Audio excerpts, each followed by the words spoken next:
Okay, welcome to another episode in our Total Roaster series. Today we're going to be concentrating on doing roast chicken with the Skirlie stuffing and also cheese gravy. Hi, my name's John. I'm not a chef, I'm not an amazing cook, but I can kind of get by. As a wedding videographer, I found myself with very little to do during the old coronavirus lockdown. So, along with making dinosaur films with the kids, I decided to have a crack at this. So what I'm going to do is take you through some of my favourite recipes, whether it be books or online, maybe show you a few tips and tricks, a few corners that we can maybe cut, and if we can, any ways to maybe save a few calories. So welcome to John Cooks Stuff.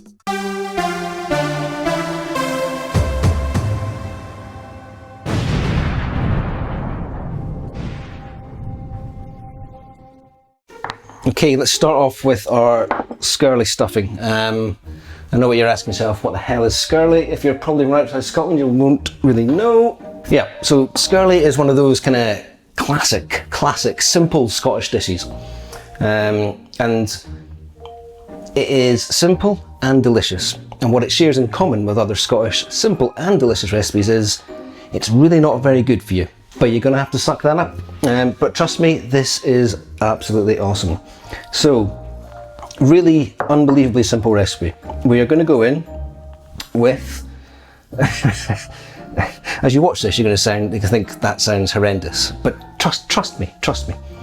So, I'm going in with 75 grams very finely milled oatmeal, pinhead oatmeal, if you will, and on top of that, adding on 75 grams of beef suet. If you're not familiar with beef suet, it is basically shredded beef fat.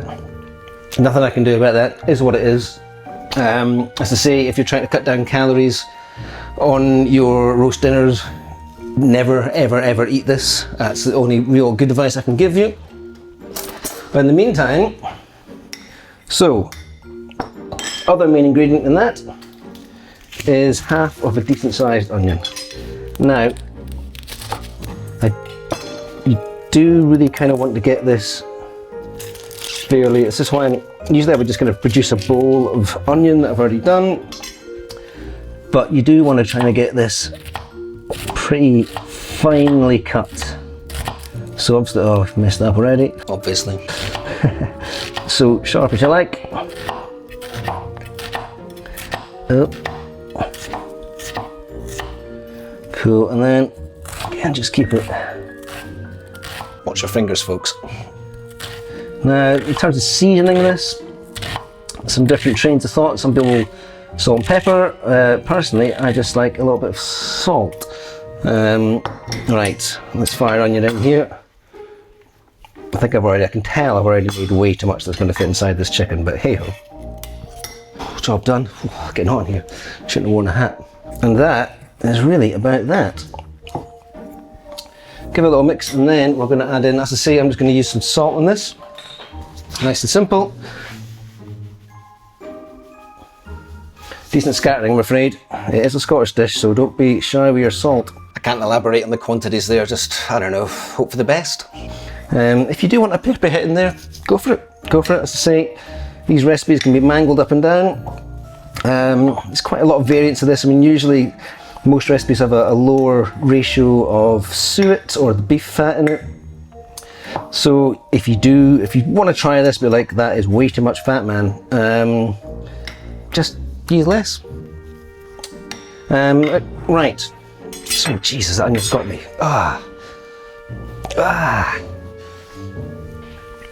Sweet baby Jesus. Right, there's just nowhere I can turn. Oh, Christ almighty. Right, I'm gonna course this into the food recycling before it gets any more. There's no pain, no gain of weight. Right, let's get rid of that. Wash our hands, see if that makes any difference. It won't. Jeez. Right, oh man. Goggles maybe, would that work? Okay, I'm going to introduce chicken. Big plate required. Chicken is without doubt the most economical thing you can roast, and that's for couple of reasons. A, the life of a chicken is brutally cheap. I mean, even this free range one, 1.5 kilos, is £6, which is pretty cheap. And you know, I was seeing similar sized birds, in, let's say, lower welfare birds, you can buy them for like £2. I mean, because that chicken is so versatile and there's so much you can do with it, I would urge you to actually just go and just buy a decent chicken. You don't have to go to Sainsbury's and spend £1,000 or whatever it costs in there. I'm not sure that's the real price.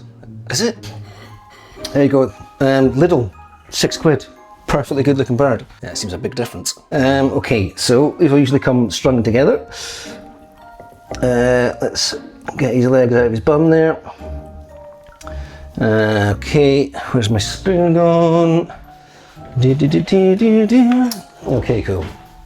So all we're going to do, like you would stuff any bird, is just get all this and fire into the cavity. I can already tell I've made way too much, I think. But that's fine, that's life, isn't it? So, fill him up. Now, in terms of your chicken, what I'm actually going to do here is do the stuffing and then kind of leave it to come to room temperature before I put it in the oven. I would say a bird of this size, 1.5 kilos, you want to have it out. Before you put it in the oven, you want to take it out of the fridge at least an hour beforehand. You're like, kind of pissed off with, you know, meat coming out of fridges. Because everyone says it's half an hour. It doesn't matter what the thing is, half an hour. Oh, fillet steak, take it out of the fridge half an hour before you're going to cook it. Ooh, giraffe, take it out half an hour before you're going to cook it. For the record, I've never eaten giraffe, or intend to. Is it endangered? I don't know. Nonsense. And the bigger the piece of meat, the longer it's going to have to stay out. Makes sense to me. Is it going to be all right? We've got away with this. It's also dead of winter in Scotland, so room temperature is not room temperature at the moment. There we go. Seal him up. Now you're probably watching this, you've got two trains of thoughts. Three probably actually. A, there is a man stuffing a chicken. B, Jesus, that is really, really grim. And C, wow, strangely erotic. If you fall into the B camp, just grow up. If you fall into the C camp, possibly contact a brain doctor at your earliest convenience. Links below. Let's tie him back up. Chicken, rock and roll. Okay, we will come back to him in an hour. Pop him in the oven. Just a few things to do before we do that, but we'll catch up with you then. All right, let's get back to this roast chicken. Nicely up to room temperature, or room temperature gets in January in Scotland, which is a temperature of a room somewhere colder than normal. So right, here we go, chicken. Before we get involved in this, let's just get our tap running. We will need it. Okay, so I actually took out a little bit of just unsalted butter, just generic stuff. So what I like to do is just press that in. This will help keep our chicken moist as well. Start giving it a bit of colour.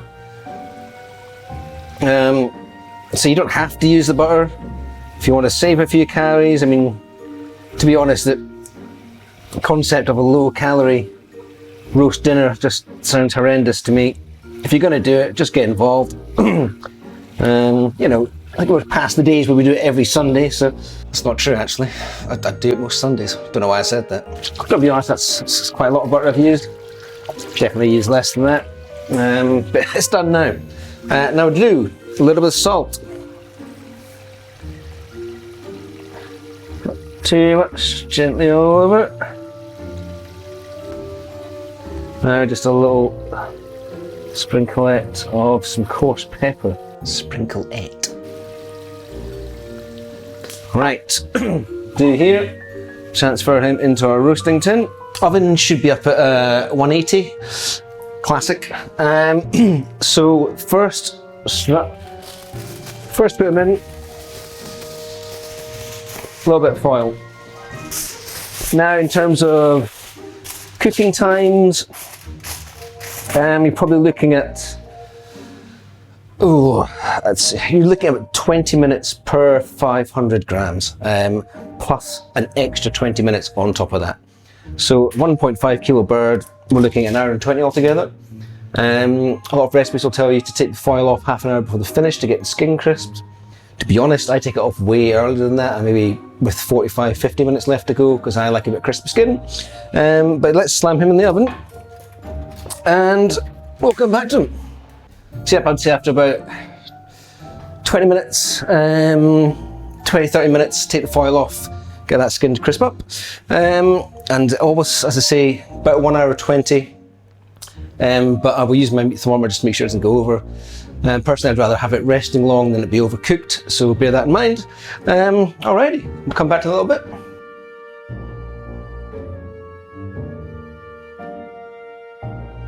You don't have to do it that quickly. Okay, chicken is coming out now. I think he's all done. Whoa, bring him out.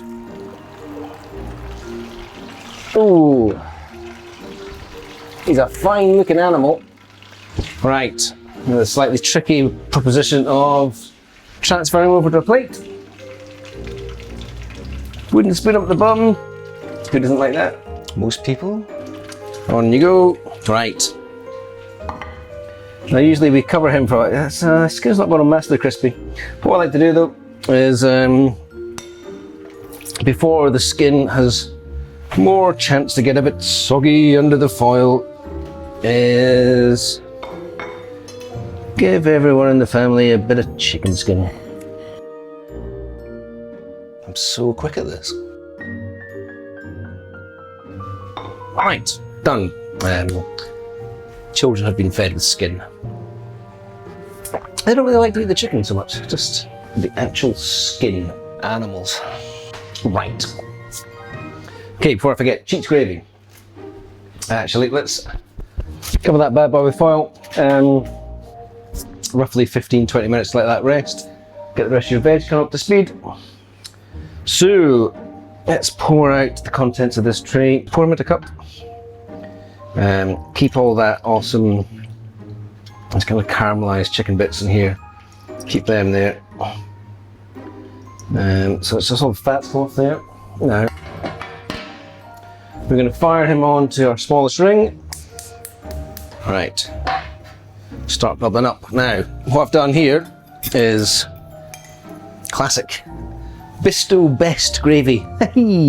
Yes. So Bisto Best gravy made up to your liking. And what I've done with this is actually put a tiny amount of dried thyme into it. Start very small because it's a super powerful taste thyme.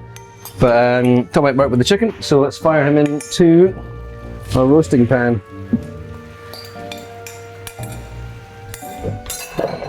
As I say, things are going to start getting chaotic. I'm towards the end of a roast dinner here. So what we want to do,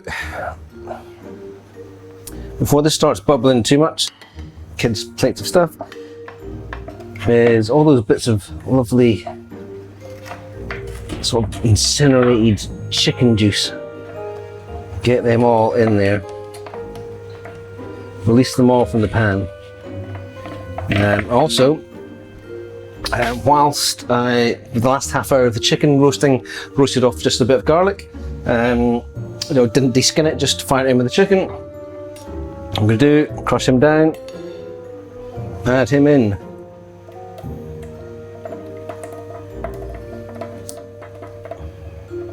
As I say, cheats gravy. It's personally I don't have time to mess around with stocks and bits and pieces. I probably do, to be honest. I don't have any work at the moment. Let's just make things easy for ourselves, but keep it as tasty as possible. So what I'm going to do is just let that do its thing. Slowly, gradually, lovely. Whew, powerful. Remember to turn your light back on. After the gravy has thickened up a little bit. Nope, not happening. Some of that juice we drained off the chicken, just fire some of them in. Just last little bit. Stir them around, and we will say, gravy done. Cheats gravy. Does the job though. What we'll probably do at the end of this, lights back on. Let's do a little shot of the carving of the chicken, but let's have a little look at the Skirlie. If you're not, to say if you're not from Scotland or of Scottish descent or know Scottish people, Skirlie might be a slightly alien thing to you. So let's have a look at him when he's out. Find a spoon. What about this one? come on. Up the bum, so to speak. There it is. So we get a little look at that.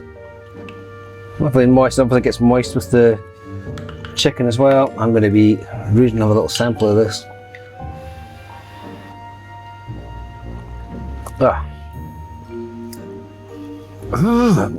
Man, honestly, this stuff is so good. But very, very wrong, so it's a life choice. So let's cover up Mr. Chicken. What I'll probably do is come back and do a little carving shot and a little shot of the finished plate of the roast dinner all together. But in the meantime, pour yourself a little glass of wine. You know, it's Sunday, why not? Because you got work on Monday. And for me, homeschooling starts again tomorrow. Can't wait for that. Yeah, coronavirus, the pandemic that keeps on giving and more sadly taking away. Cheers.